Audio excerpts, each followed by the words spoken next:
함께 살겠네. 주를 위해 살리.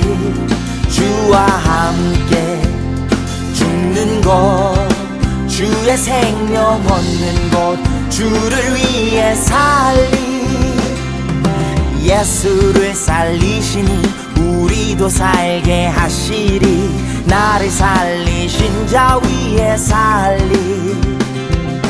주의 죽음 짊어짐은 그의 생명 내 안에. 더 이상 나 위에 살지 않네. 주와 함께 죽으면 주와 함께 살겠네. 주를 위해 살리. 주와 함께 죽는 것, 주의 생명 얻는 것, 주를 위해 살리. 예수를 살리시니 우리도 살게 하시리. 나를 살리신 자 위에 살리. 주의 죽음 짊어짐은 그의 생명 내 안에. 더 이상 나 위에 살지 않네. 주와 함께 죽으면 주와 함께 살겠네. 주를 위해 살리. 주와 함께 죽는 것, 주의 생명 얻는 것, 주를 위해 살리. 주와 함께 살리.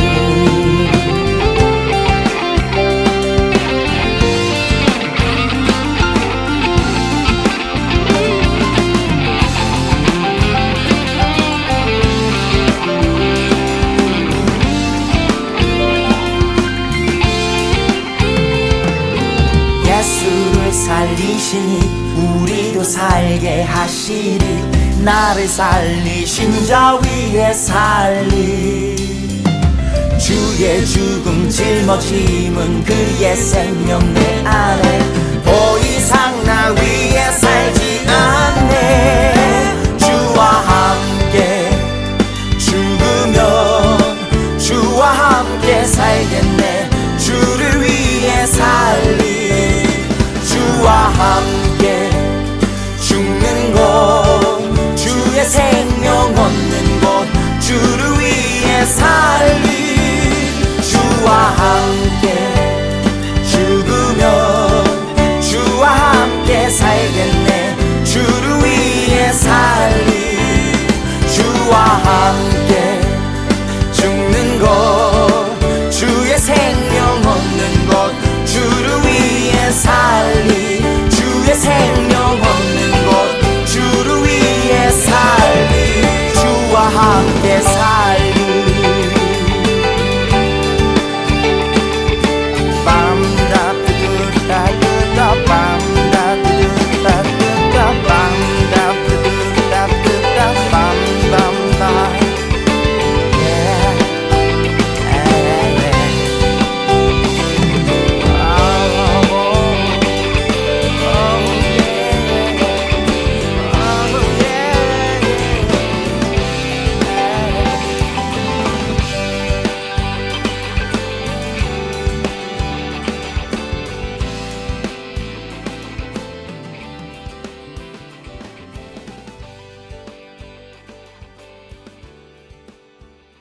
지난 10년간 매달 20만 원씩 꼬박꼬박 보험 넣은 김호구 씨. 40줄에 처음 병원 신세를 졌는데 과연 그 보장 금액은?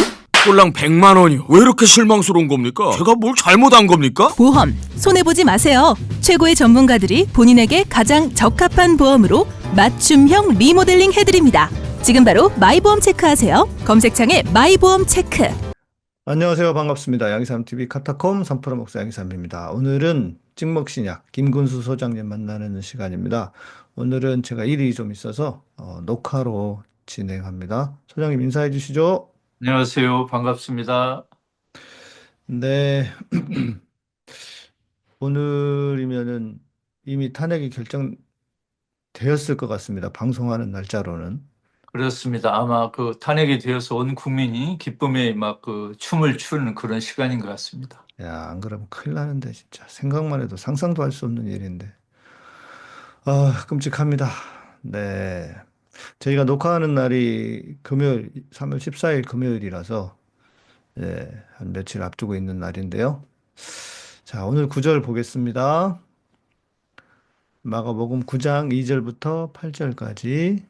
엿새 후에 예수께서 베드로와 야고보와 요한을 데리시고 따로 높은 산에 올라가셨더니 그들 앞에서 변형되사 그 옷이 광채가 나며 세상에서 빨래하는 자가 그렇게 희게 할 수 없을 만큼 매우 희어졌더라.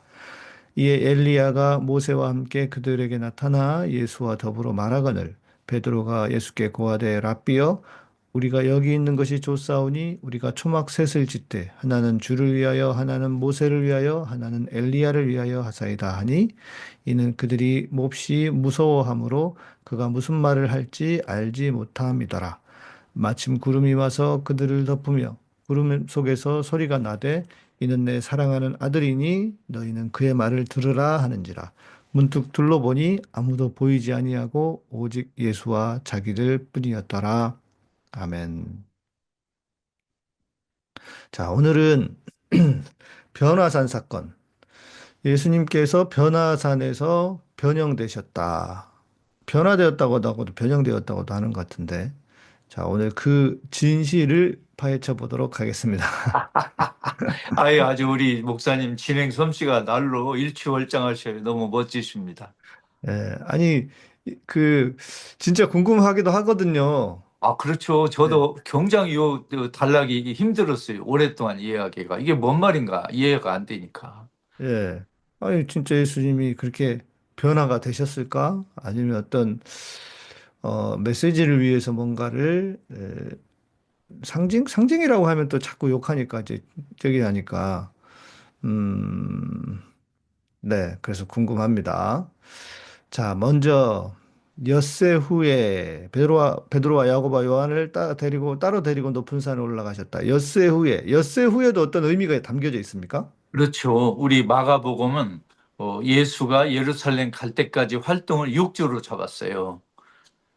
아, 예루살렘 갈 때까지. 6주. 그런데 그 신호를 꼭 보면 엿새 후에 이런 단어가 많이 나와요. 5번 나와요. 아, 그럼 괜히 나오는 그러니까 게 아니군요. 예, 예. 그게 우리 마가복음 저자가 아주 치밀하신 분이에요. 그래서 예수의 그 활동을 6주로 할 때 꼭 엿새 후에 이런 말을 중간중간에 끼워가지고 마가복음을 이렇게 나눌 수 있도록 도와줘요. 신호를 주었어요.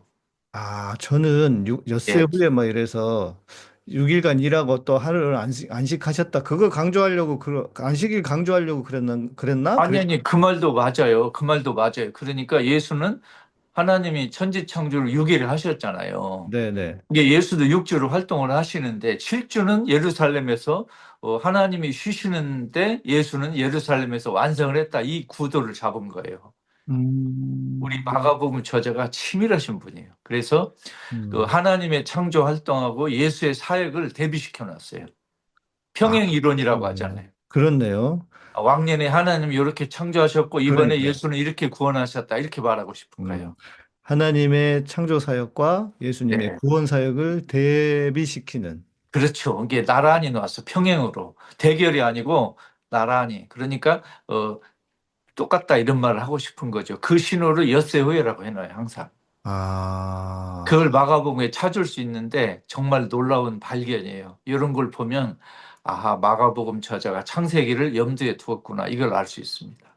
그래서 저는 진짜 이제 단순히 그렇게까지 연결은 못하고 그냥, 유대인들에게 안식일이 중요하니까, 예? 안식일을 그냥 좀 강조하기 위해서 그러셨나 했는데, 이런 의미가 또 있었네요. 그렇죠. 예, 당연히 그렇긴 할 텐데, 그렇네요. 네. 네.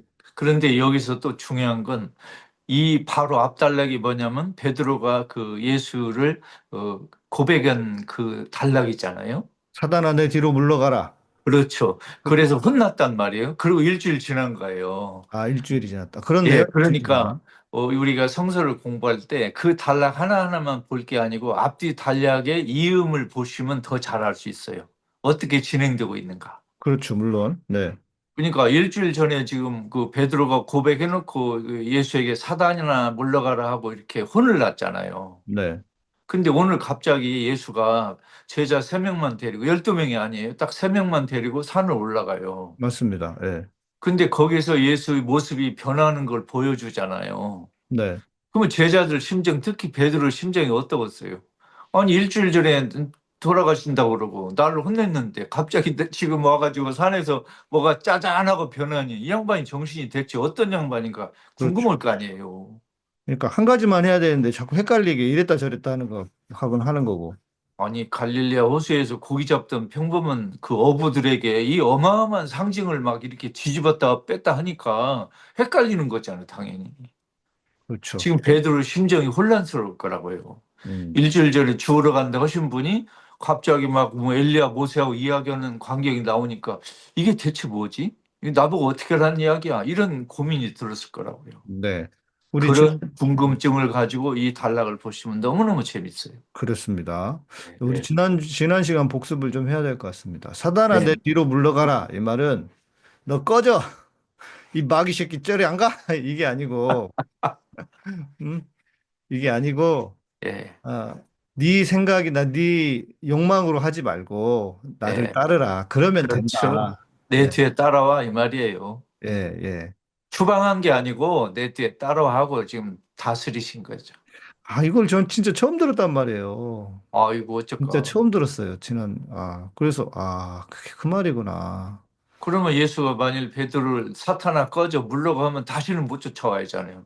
이런 사람 그러니까요. 어떻게 따라와요? 아니, 다 그렇게 생각했단 말이에요. 사단을 물리치는 것이다. 그러면서 잠시 그냥 베드로에게 마귀가 생각을 집어넣어줘가지고 그랬는데, 그렇게 사단은 대적하고 물리치는 거다. 뭐, 이렇게 이야기했는데, 우리 방송하는 시간에 우리 또 이 둘째 이놈이 일을 보고 계시네, 화장실에서. 그렇게 빡빡거리고, 묻고 계십니다, 어, 싸고. 네. 예, 내 뒤로 물러가라는 그런 의미였다.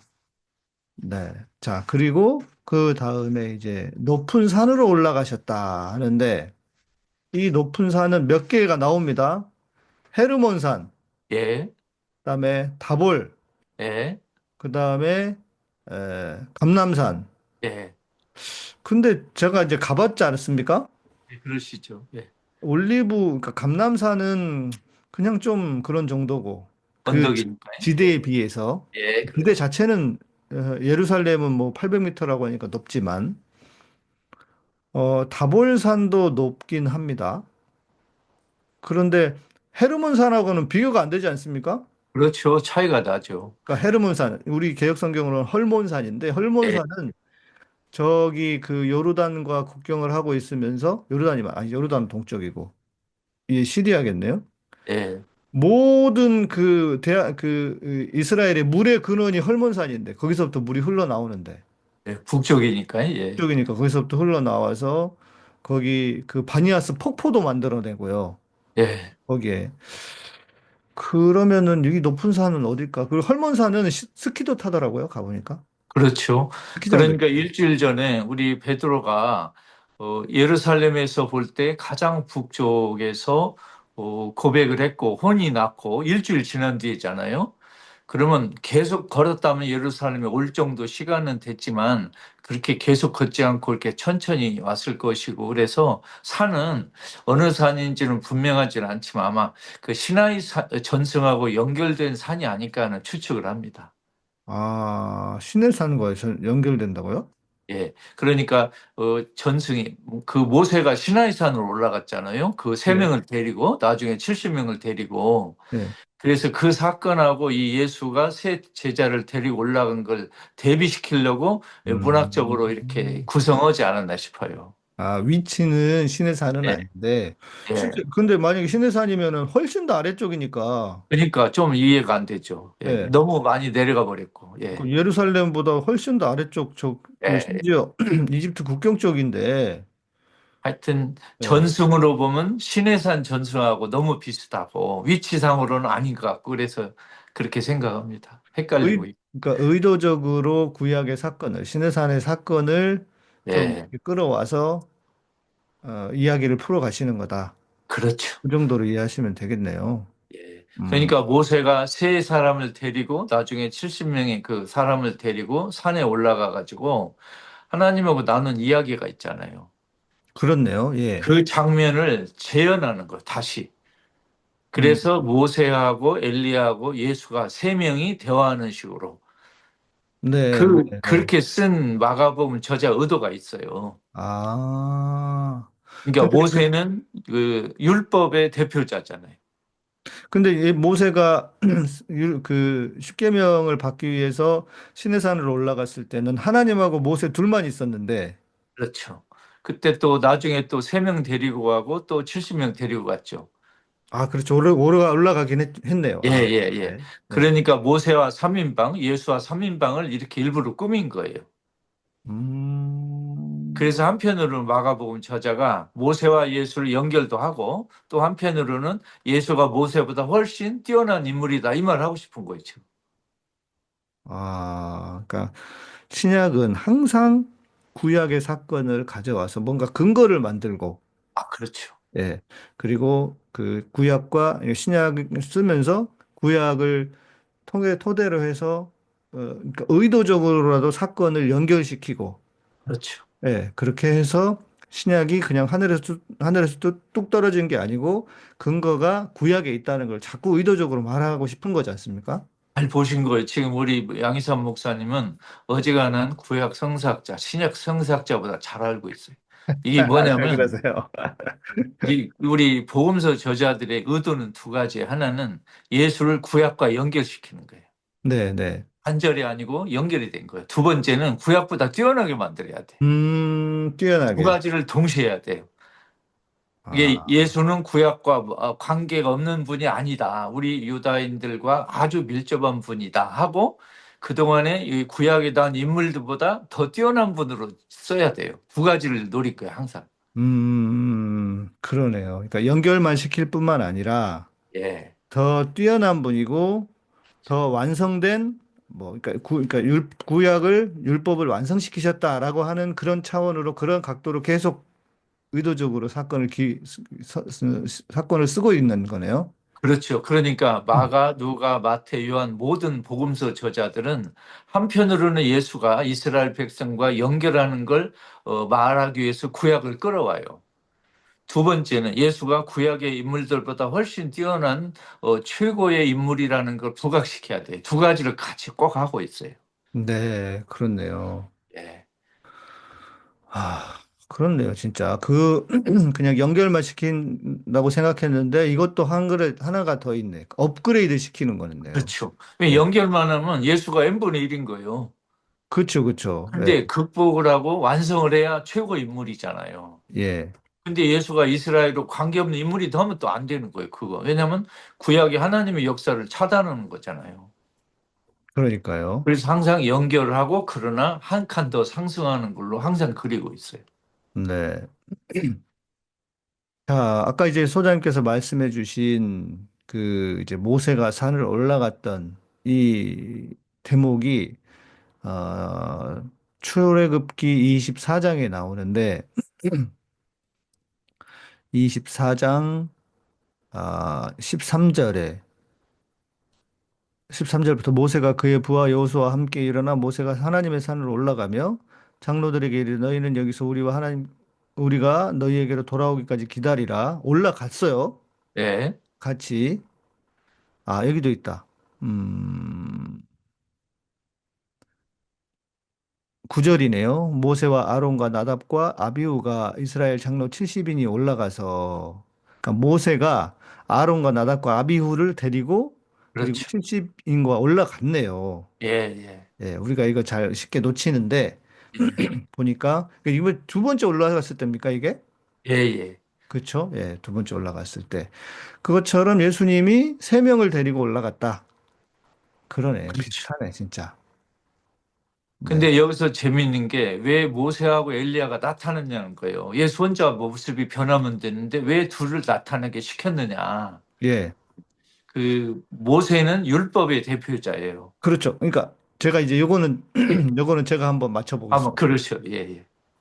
말씀하신 것처럼 모세는 율법의 율법의 상징 예, 엘리야는 많은 사람들이 유대인들이 소망했던 뭐 메시아라고 해야 될까? 능력의 상징 예, 맞나요? 예. 그런데 우리 엘리야는 거기도 정확하지만 그 예언자의 대표였어요. 아, 예언자의 예, 대표다. 그러니까 이 구약 성서가 이 모세는 율법의 대표, 율법. 엘리야는 예언자의 대표, 그리고 엘리야는 세상 마지막 날에 그 시간을 알리기 위해서 다시 온다는 그런 전설이 있었어요. 아, 엘리야가 다시 온다. 예, 왜냐하면 엘리야가 원래 죽은 게 아니고 하늘로 올라갔다 그런 그렇죠, 기절이 그렇죠. 있잖아요. 주의 선지 엘리야 구름 타고 하늘에 구름 타고 올라간 게 아닌데 원래. 하여튼 네. 그래서 이제 모세하고 엘리야가 나타났다는 건 상징이 커요. 아, 예수가 율법과 예언자를 이어서 최종 완성했다 이 말을 하고 싶은 거예요 지금. 그러네요. 예. 아, 그러니까 이것도 이 대목도 예. 모세가 율법의 아버지처럼 여겨지는 건 이해했는데 저는 이렇게만 생각하고 알고 있었거든요. 유대인들은 엘리야를 어떤 그 메시아의 상징, 왜냐하면 가장 능력의 어떤 능력의 선지자였으니까 메시아의 어떤 모습을 그릴 때 엘리야를 그리고 있었다라고 예. 생각을 했는데 그것뿐만 아니라 일단 예언자의 상징이다. 예. 예언자의 상징으로서의 엘리야. 예. 그리고 엘리야가 마지막 때를 알리기 위해서 다시 온다. 그렇죠. 그럼 그게 예수님의 재림 사상하고도 좀 연결되겠네요. 아, 당연하죠.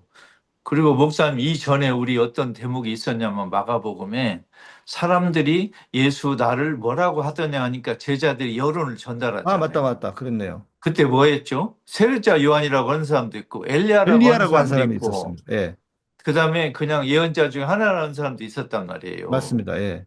근데 이게 목사님 놀라운 게 마태복음에는요. 여기에 예레미야가 나타나요 또.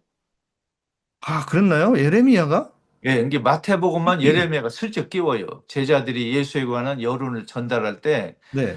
마가에서는 세례자 요한, 엘리야, 그다음에 그냥 예언자 중 하나 이 셋을 등장시키는데 마태복음 저자는 거기에다가 세 번째다 예레미야라고 하는 사람도 있다 이 말을 집어넣어요 또. 예레미야는 눈물의 선지자 아닙니까? 예레미야 예언자는 눈물의 선지자이면서 예루살렘 성전 파괴를 예언했잖아요. 아, 그렇네. 멸망. 그래서 끼워넣었어요 마태복음 저자는. 이게 아, 나중에 우리 마태복음 내년에 할 때 이것도 설명할게요. 왜 그랬는가?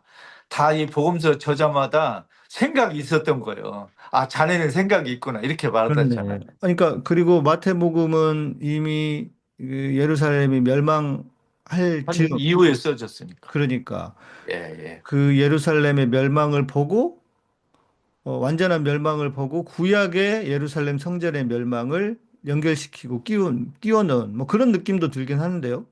그렇죠. 그래서 하여튼 요 대목은 예수 세 제자들에게 예수가 누구인가를 보여주고 싶은 만든 작품이잖아요. 예, 예. 그러니까 지금 베드로 그다음에 그 다른 두 제자에게 예수가 가르치는 거예요. 쉽게 하면 영상을 틀어주는 거예요. 나 예수란 인물은 이러이러한 역할이니 너가 똑바로 봐라 이 뜻이거든요.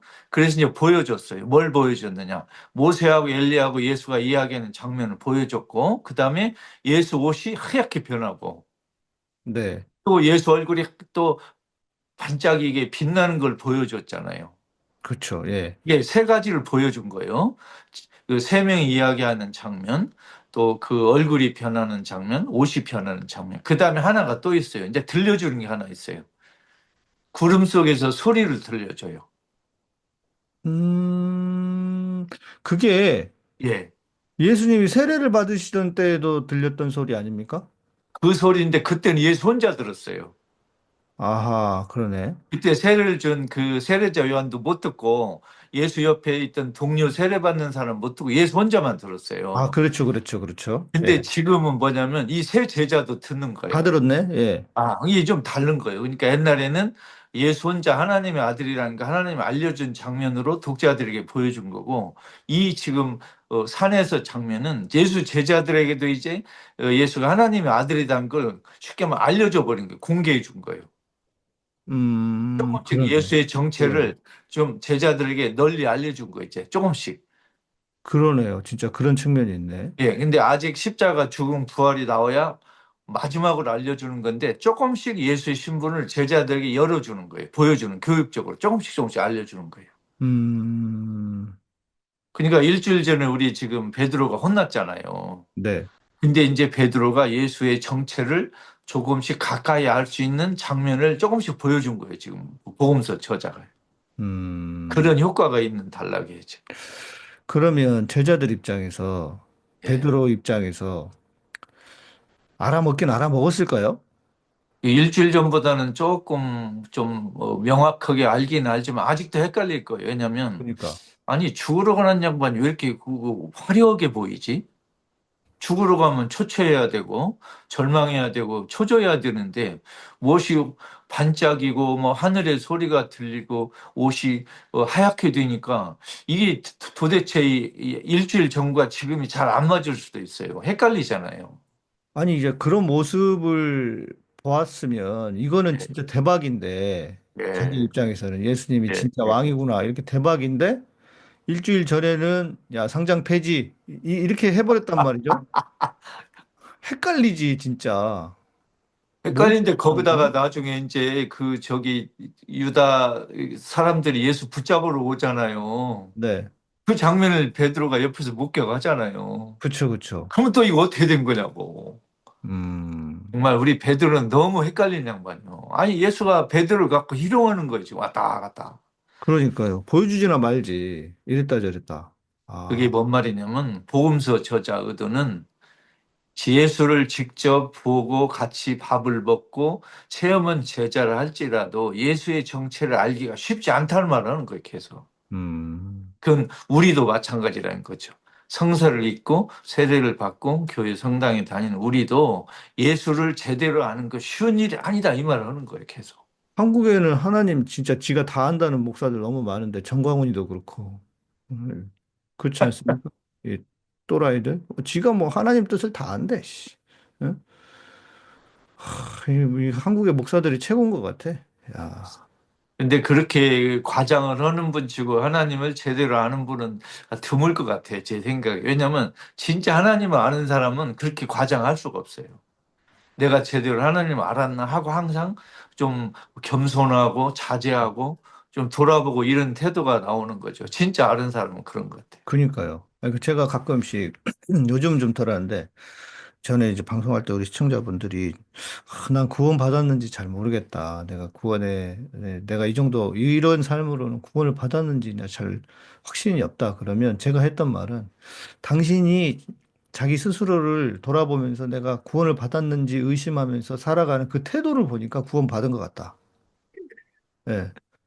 자기, 좋습니다. 자기 구원받았다고, 응? 마치 자기는 다 따놓은 당상인 것처럼 그렇게 확신하고 그러면서도 못된 짓 하고 말도 안 되는 짓거리 하는 놈들은 오히려 내가 볼 땐 구원받기 힘들 것 같고 그렇게 매일 자기를 돌아보면서 내가 진짜 맞나? 이게 진짜 내가 바르게 살고 있는가를 돌아보는 사람은 구원받을 확률이 무척이나 높다. 예. 하나님하고 목사님, 맞아. 제 예. 꿈이 하나 있는데 제가 제 얼굴을 한번 보고 싶은 거예요. 근데 저는 제 얼굴을 거울을 통해서만 볼 수 있잖아요. 그쵸. 그러면 거울은 방향이 반대잖아요, 지금. 예. 거울에 비친 저하고 제 모습은 방향이 반대니까 네. 왼쪽, 오른쪽이 바꿔졌거든요. 네. 그러니까 저는 제 얼굴을 평생 한 번도 못 보는 거예요. 그런데 다른 사람은 제 얼굴을 매일 보고 있잖아요. 네, 그렇네요. 이게 뭔 말이냐면 우리의 신앙, 우리의 믿음을 내 스스로 알기가 너무 어렵다는 걸 인정하라는 거예요. 쉽지 네. 않다는 거. 그렇네. 그렇네. 근데 저는 그게 대단한 욕심은 없어요. 거울로만 봐도 만족해. 이 정도면 됐지. 뭘 얼마나. 아니, 왜냐면 예전에는 거울도 없었잖아요. 그 예수님이 고린도전서에서 뭐 지금은 너희가 거울로 보는 것 같으나 그때는 얼굴과 얼굴을 대하여 볼 것이야 하셨을 때 예수님이 아니죠. 바울이 했을 때 그 예, 거울이 지금 우리가 보는 거울도 아니지 않습니까? 그렇죠. 그렇게 이게 잘 반사되는 거울이 아니었어요. 선명한 거울이 아니라고요. 그때 유리가 어디 있고. 예? 그 막 그 끼컷 해봤자 동 이렇게 반짝 동 갈아가지고 이렇게 좀 했던 그런 건데 희미하게 보였을 텐데 예. 지금은 너무 잘 보이는 것 같아서 예. 그래서 우리 목사님은 뭐 당신의 얼굴을 이렇게 거울을 통해서만 보시지만 저는 목사님 얼굴을 정면에서 많이 봤잖아요. 네. 근데 목사님 정도면 뭐 천국에 충분히 갈 수 있을 것 같아요. 제가 채점한다면. 예. 아, 한국에 우리 양희삼 목사님 같은 분 나 세 명만 더 있었으면 좋겠어. 에이, 많이 있을 거예요. 아니요. 제가 목사님 수백 명 알잖아요. 우리 네. 목사님 아시지만. 그런데 우리 양희삼 목사님 반열에 오른 분은 제가 볼 땐 거의 찾기 어려워요. 여러 에이, 가지로. 에이, 오늘 또 왜 그러신데? 잘 안 들려요? 크게 얘기할까요? 에이, 그런 거는 크게 얘기하시면 안 돼. 예, 민망해. 아니, 아니, 저는 성삭자라 거짓말 안 하니까. 네. 아, 감사합니다. 자, 그리고 그러면 음, 예수님의 모습이 변했고 옷이 새하얗고 눈부시게 예. 빛났다. 이거는 뭔가 좀 저도 이게 되게 궁금했거든요. 이게 뭘까? 어떤 영광의 모습. 뭐 예수님의 어떤 영광스러운 뭐 부활 이후 혹은 승천하시고 재림하실 때 그런 모습과 연결되는 걸까? 좀 뭔가 생뚱맞는 같기도 하단 말이에요. 얼굴이 밝게 빛나고 옷이 하얗게 변했다는 건 예수의 신성을 가리키는 말이에요. 아, 신성, 신성. 예. 예. 예. 예수가 하나님과 일치하고 있고 가깝고 항상 함께 계신다. 그 말을 하고 싶은 거고, 또 하나는 예수가 죽음으로 끝장나는 게 아니다. 네. 실패가 아니다. 이 말을 하고 싶은 거예요. 그러니까 음, 제자들에게 예수가 고난을 받고 돌아가실 텐데 그게 끝장이 아니고 부활할 거다. 그 부활한 모습을 여러분은 미리 보시라 이렇게 보여준 거예요.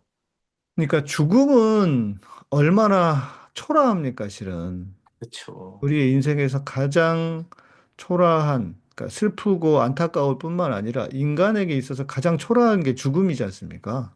예. 그런데 죽음 이후에도 초라하지 않다. 걱정 마라. 영광스러운 일이다, 오히려. 이런 걸 보여주는 거네요. 그렇죠. 그러니까 우리 예수 믿는 사람이 다른 종교보다 상대적으로 보면 좀 다행인 게 몇 개 있어요.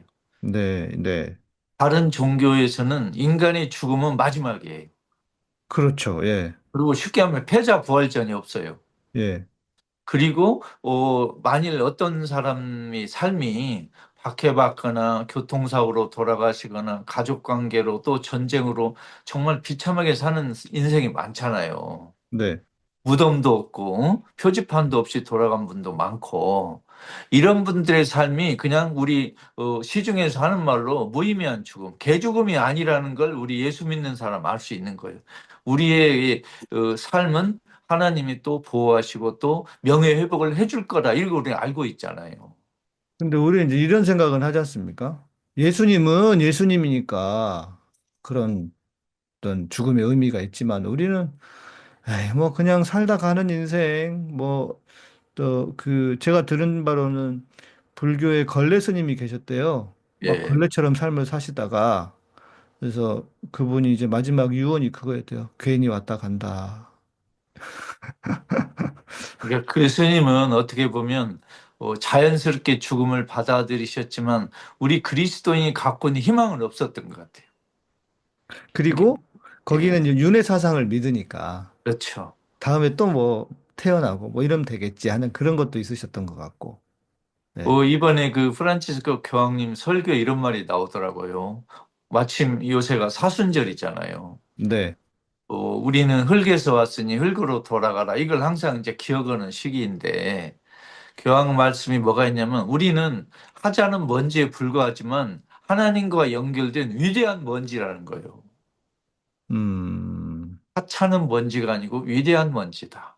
네. 어떻게 보면 우리의 평범하고 그저 그렇고 별로 독특하지도 않고 아주 그 막 위대하지도 않을 것 같은 평범한 삶 속에 하나님의 그 모습이 언뜻언뜻 비치기도 하고 하나님이 우리를 너무 그리워하고 하나님의 꿈은 우리 인간이고 이런 걸 알면 우리 이 평범한 삶이 얼마나 소중하다는 걸 알 수 있다고 생각해요. 아, 소장님이 교황님 말씀하시니까 지금 건강은 회복되셨답니까? 예, 많이 회복되시고 다행히 조금 나아지셨어요. 어, 다행히. 어떤 놈들이 가짜 뉴스 막 퍼뜨리던데 돌아가셨다고. 아니, 그건 아니고.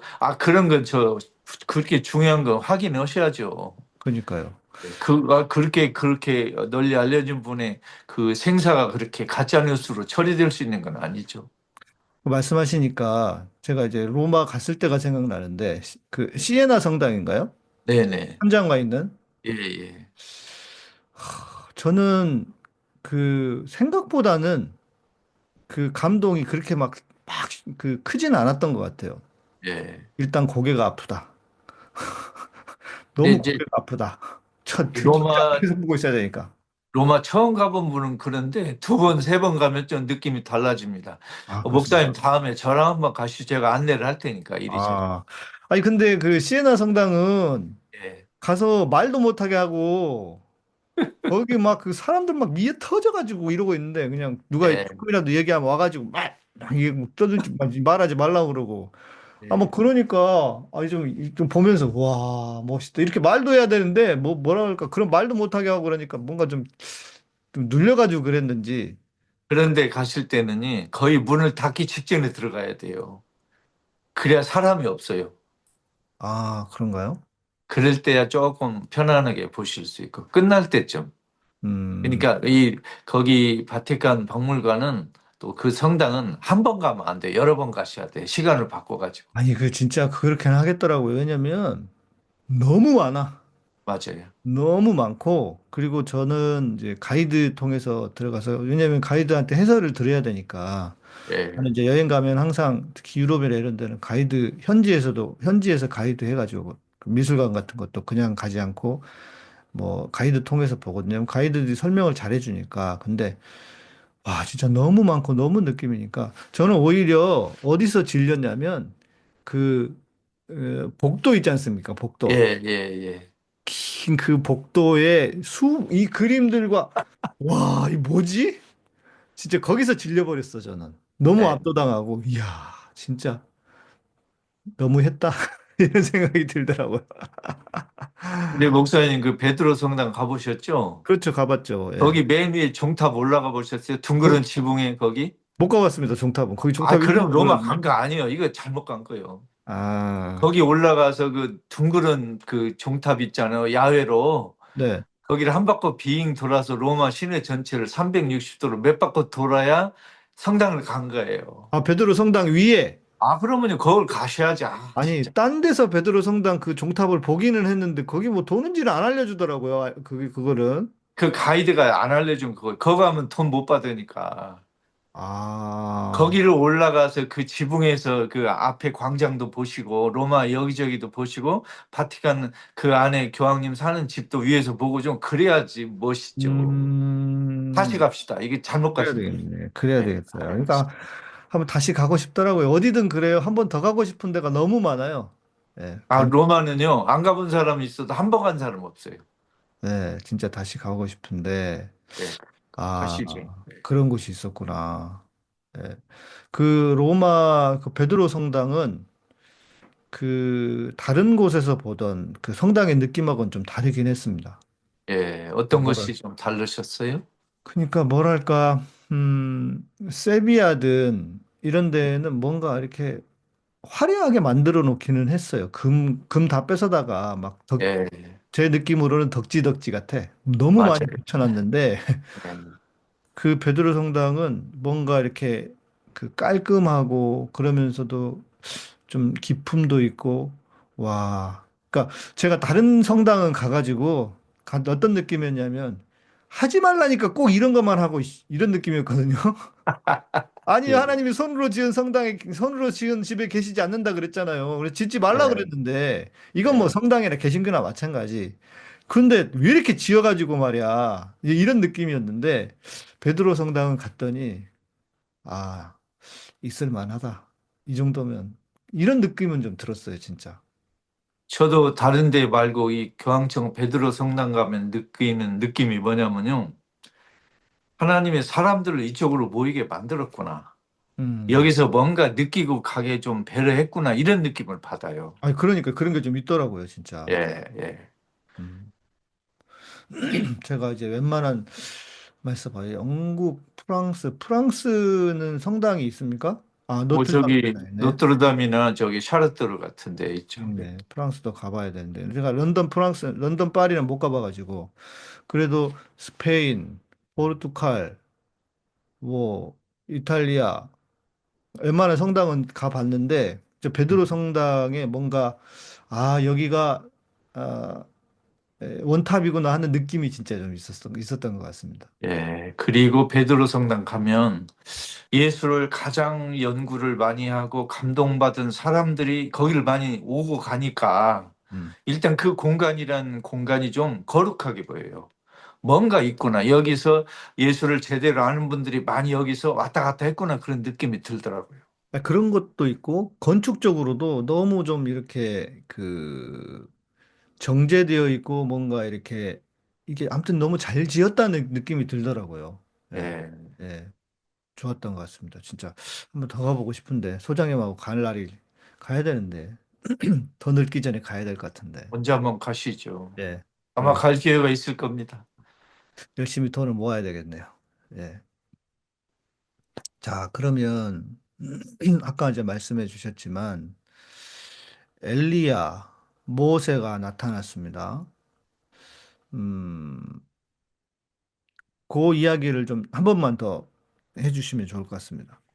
이 모세는 율법의 대표자, 엘리야는 예언자의 대표자. 그래서 예수가 이스라엘 역사의 율법과 예언자를 연결하면서 모세와 엘리야보다 더 뛰어난 인물로 하나님의 구원 사업을 완성하는 인물이다. 이걸 제자들에게 보여주려고 그랬고 네. 예수의 얼굴과 옷이 변하면서 예수가 신성이 있다. 예수가 하나님과 이렇게 일치되어 있다는 걸 제자들에게 보여주면서 예수의 죽음뿐만 아니라 부활에 대한 그 깨달음을 좀 더 제공하는 그런 장면으로 나왔어요. 네, 네. 다시 여러분 기억해 주시면 좋겠습니다. 자, 그런데 또 여기 이제 특이한 대목이죠. 베드로의 심정이 이해가 되기는 합니다. 베드로가 어, 여기가 얼마나 좋습니까? 초막 셋을 지어 하나는 모세를, 하나는 엘리야를 위해서, 그리고 하나는 주님을 위해서 짓겠습니다. 이렇게 말을 했단 말이에요. 예. 베드로는 확실히 뭔가 계산은 잘하는 사람 같아요. 음, 기획사 차렸으면 잘했을 것 같아요. 예, 뭔가 아니, 빨라. 기획사 차리면 아니 새 배우를 딱 데리고 있는 거잖아요. 모세, 엘리야, 예수를 베드로가 관리하는 거잖아요, 지금. 그렇죠. 예, 기획사처럼. 예. 근데 이 베드로는 지금 자기가 하는 말이 뭔 말인지도 아마 몰랐을 것 같아요. 일단 거기다가 딱 쥐었으면 거기는 이제 그 입장료를 그렇죠. 받으면 영원히 먹고 살아. 대대손손. 안 그렇습니까? 예. 근데 요 말을 대체 이 의미가 뭔가를 우리 신도들이, 성도들이 궁금할 것 같아요. 이게 그러니까요. 뭔 뜻이지? 저도 많이 궁금했거든요. 그냥 공부하면서. 베드로는 예. 너무 훌륭한 분들이고 우리가 그냥 그 유대인의 역사에서 말씀해 주신 것처럼 율법의 대표 또 예언자의 대표 선지자의 대표로 이 양반들은 그냥 무조건 내놓으면 팔리는 분들이니까 여기다 지어놓으면 그냥 그 로마 성당 그냥 아무것도 아니다 이랬을 것 같은데 예? 지금 베드로 생각은요. 모세, 엘리야, 예수를 본인이 베드로가 관리하면 예수 십자가 죽음 필요 없이 거기서 그냥 영원무궁 해먹을 수 있다는 거예요, 지금. 역시 내가 내 생각이 맞았네. 근데 이제 베드로 생각이 뭐가 또 이제 좀 아직 어리석냐면 모세하고 엘리야는 천상의 인물이잖아요, 지금. 그쵸 안 이 보이는데. 지상에 지금 생존할 수가 없어요. 천막 안에 들어갈 수가 없어요. 하늘의 영역이 있는 분이에요, 모세하고 엘리야는. 네. 근데 그걸 지상에 붙들어 놓을 수는 없잖아요. 음. 그러니까 이제 이것은 잘못된 생각이고 어리석은 생각인데 인간적으로는 이해가 가요. 베드로의 그 야심이. 아니, 얘가 예수 수제자인데 내가 모세 엘리야 내가 관리 못할 게 뭐가 있어? 이 정도 될 거 아니에요. 음. 아니, 그리고 꼭 관리까지 아니라도 예. 그냥 이게 여기가 나중에 이 역사의 현장에 그 아까 이제 계속 성당 이야기하지만 그 세계에서 그런 성당 있지 않습니까? 그 예. 마리아가 현현했다, 나타났다. 예, 예. 뭐 루르드, 파티마 뭐 과달루페 이런 여러 가지 장소가 있긴 해요. 제가 그 예. 파티마 성당은 가봤거든요. 네. 포르투갈 갔을 때 예. 거기도 그 앞에 광장이며 하면 엄청 크게 잘 지어놨더라고요. 예. 파티마 성당은 가다가 봤는데 그렇게만 해도 장사되는 거 아닙니까? 베드로 입장에서는? 아, 근데 마리아 나타났다고 해서 그렇게 말하자면 화려한데 모세, 엘리야, 예수가 동시에 출현했다고 하면 난리 나는 거지, 그러면. 그러니까요. 이거는 뭐 완전 대박이지. 이건 뭐 교황청지 이게 절이 가는 거죠. 왕자 예, 큰일 나는 거지, 이제. 예. 근데 이제 그게 틀렸다는 거 예수가 알려주는 거예요. 그래서 모세하고 엘리야가 갑자기 없어지고 다시 제정신을 와가지고 예수가 이 양반 셋을 데리고 지상으로 내려와요. 산 아래로. 음, 이게 아까 본 장면은 천상의 장면이고 예수의 신분을 알려주는 장면인데 그것은 끝났다. 음. 베드로야 여기다가 천막 셋 못 짓는다 하고 내려오신 거예요. 네. 꿈 깨라 이거죠. 베드로는 허망했을 것 같아. 아, 험하죠. 네, 허망했다. 아, 이거 참, 어마어마한 꿈을 꿨는데. 이 기가 막힌 장사였는데 이걸 걷어차다니. 이렇게 된 건데. 그렇죠. 그러고 이제 다시 죽으러 가자고 예수가 데리고 오니 속이 뒤집어졌을 거예요, 우리 베드로 선생님은. 그러니까 얼마나 화딱지가 날까. 참, 이 양반은 진짜 감이 너무 없네. 이게, 이게 지금 얼마인데, 이게 얼마짜리인데, 지금 이랬을 것 같은데. 저 같아도 좀 약간 그런 쪽으로 머리가 돌아갔을 것 같긴 한데, 얼마나 섭섭했을까요, 베드로가 볼 때. 아, 이 양반이 좀 모른 체 하고 있지. 그냥 그걸 꼭 그렇게. 그러게요. 예. 자, 그래서 아까 말씀하신 구름이 덮었고, 그리고 구름 속에서 이는 내 사랑하는 아들이니 너희는 그의 말을 들으라. 이렇게 했단 말이에요. 그렇죠. 이게 아까 말씀해 주신 것처럼 세례 받을 때는 예수님이 혼자만 들었지만 이제 다 들었다. 세 제자들이. 그렇죠. 예. 네. 그러면 세 제자가 들었으면 나머지 아홉에게 이야기 했을까요, 안 했을까요? 왜 안 했겠어요? 당연히 했겠죠. 네. 할 그럼 수밖에. 12제자가, 와, 우리 이제 살판 났다. 우리 12명은 이제 다 자리 맡았다. 예수님이 뭐 큰 뭘 하시면 우리 다 일자리가 생겼다. 뭐 이런 저 기쁨에 떨었을 거 아니에요. 그러니까요. 예. 네. 야, 분명히 얘기했겠죠. 이게 아무튼 제자들은 꿈에 부풀었을 수 있고 당연히 그 네. 자체를 나쁘다고 할 수도 없는 것이고 인간인데. 그렇죠. 그 예. 어부들에게 이거 뭐라고 하면 안 돼요. 아, 당연히 인간적으로 그럴 수 있는 거죠. 네. 때로는 우리도 어떤 영광을 구하고 잘 되는 걸 원하고 잘 되는 거 싫어하는 사람 누가 있습니까? 네. 네.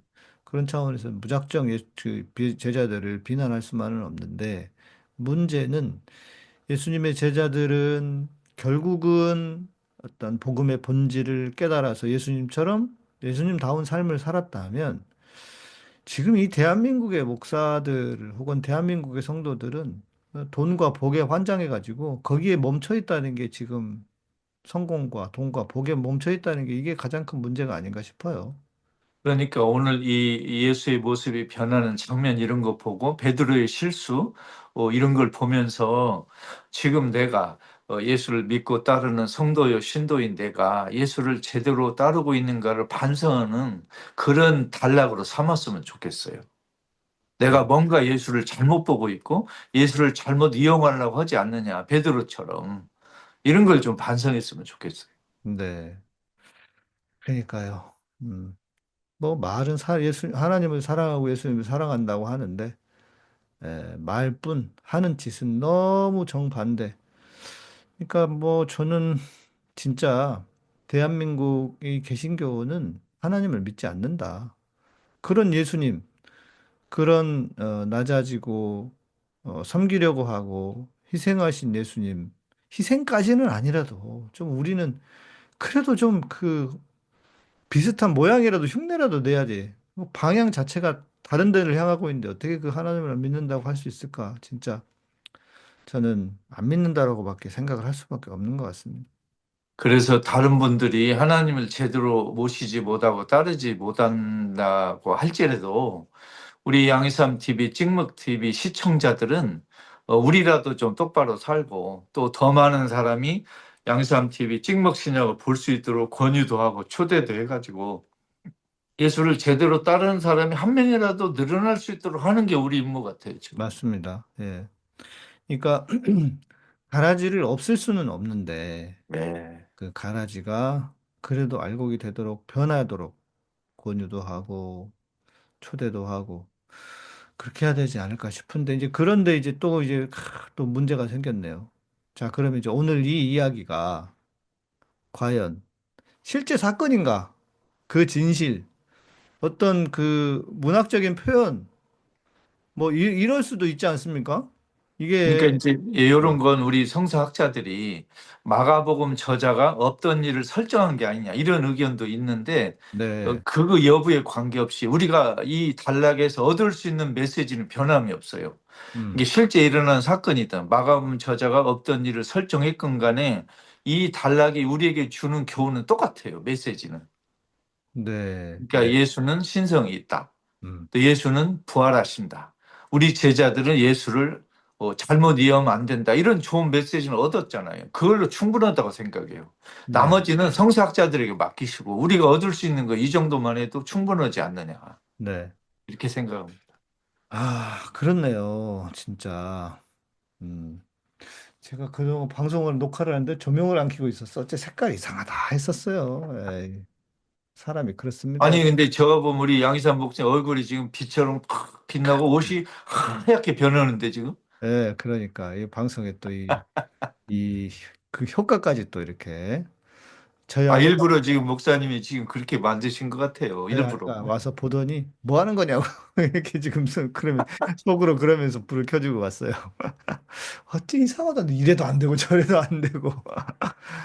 자, 그러니까 이제 이런 것 같아요. 우리가 너무 그 이전의 성경에 대한 시각, 그러니까 이거를 저는 안 믿지는 않습니다. 뭐 예수님이 변화산에서 실제 변모하시고 변화하실 수도 있다고 믿지만 이것이 실제 일어났느냐 안 일어났느냐를 따지면 그 사람 자체를 저 사람은 믿음이 있냐 신앙 예수 믿는 놈 맞아 혹은 자유주의 신학자다 알지도 못하면서 자유주의 신학자라고 그냥 다 그냥 매도를 하는 거 아닙니까? 빨갱이 하는 것처럼. 그런데 그런 것을 이제 좀 벗어나서 이게 어떤 의미를 가지고 있는지, 이게 우리에게 주시는 메시지는 무엇인지, 마치 이거하고 같은 거죠. 막 그렇죠. 문자주의를 그렇게 강조하는 인간들이 뭐 성경은 뭐 무조건 뭐 하나님의 하나님의 예언으로 하나님의 영감으로 해가지고 문자주의를 강조하는 이 사람들이 정작 네 오른 눈이 죄를 범하거든 오른 눈을 빼어버리라. 이거는 안 따라해. 지금 왜 눈깔 뺀 사람 없어요? 그러니까 없어요. 예? 팔 자른 사람도 없잖아요. 팔 자른 놈도 없고요. 아니 문자주의를 그렇게 좋아할 거면 돼지고기도 먹으면 안 되고 그러죠. 지켜야 될 게 하지 말아야 될 게 얼마나 많습니까? 해야 될 게 많고 눈깔 빼는 놈도 없고 팔 자른 놈도 없어요. 그러면서 문자주의를 색으로 신봉을 해. 응? 그 의미와 그 뜻이 무엇인지를 알고 싶지도 않으면서 문자주의가 최고라고 하는 이 말이 안 되는 이 윤석열 같은 놈들이에요. 윤석열 지지하는 놈들 같은 놈들이에요, 다. 앞뒤가 안 맞아.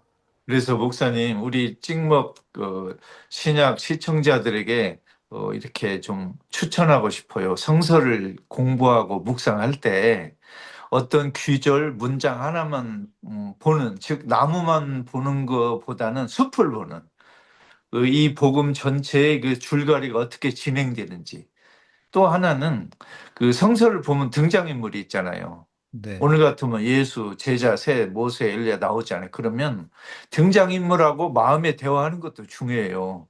예수님, 이 대목에서 정말 우리에게 말하고 싶은 게 뭐죠? 하고 이렇게 질문하고 이렇게 상상의 대화를 하는 것도 좋고 또 하나는 이 그 규제를 쓴 마가복음 저자 의도가 중요해요. 그러니까 마가복음 저자를 불러다가 커피 한 잔 사주시면서 이 저자님 이걸 왜 썼어요 하고 이렇게 마음으로 대화하는 게 중요해요. 음, 그래야 이걸 잘 알 수 있어요. 네. 근데 우리 개신교에서 주로 제목 설교 이런 걸 많이 하기 때문에 어떤 성서의 한 구절에 대한 해설은 자주 하지만 어떤 단락으로 설교하거나 또 그 이렇게 마가복음의 전체 흐름을 앞뒤로 이렇게 연결해서 보는 이런 게 아주 약하거든요. 근데 성서 공부 제대로 하려면 복음서 저자 의도를 파악하고 성서의 진행 과정을 잘 아는 게 중요해요. 우리가 다 할 수 없기 때문에 모르겠어요. 우리 소장님 방송 듣고 소장님 책 읽고 이렇게 해서 공부하면 될 것 같아요. 그것만 해도 저는 한국에서는 뭐 네. 최고 수준의 공부라고 생각해요. 이 정도. 그러니까 말입니다. 그것만 이것만 띄어도 우리 소장님 이 책만 띄어도 대단한 신학적인 수준에 올라갈 것 같아. 하여튼 현대 성서신학의 연구 성과를 가장 잘 정확히 빨리 알 수 있는 게 이 양희삼 TV 찍먹신이야기예요. 제가 정직하게 말하죠. 네. 아유, 고맙습니다. 자, 이제 저는 마지막. 목사님 제가 다른 텔레비전 출연 안 했잖아요. 다른 데서도 저 성서 강의하기 유튜브 나오라고 제가 전부 거절. 난 양희삼만 나간다. 아 진짜로 네. 신의를 지키잖아요. 아유, 나갔어도 되는데. 아니야 전혀 저는 그런 생각이 없어요. 그래도 감사합니다. 자, 사람의 아들이자 하나님의 아들. 그러니까 이게 지금 사람의 아들은 우리가 계속 설명을 해 주셨습니다.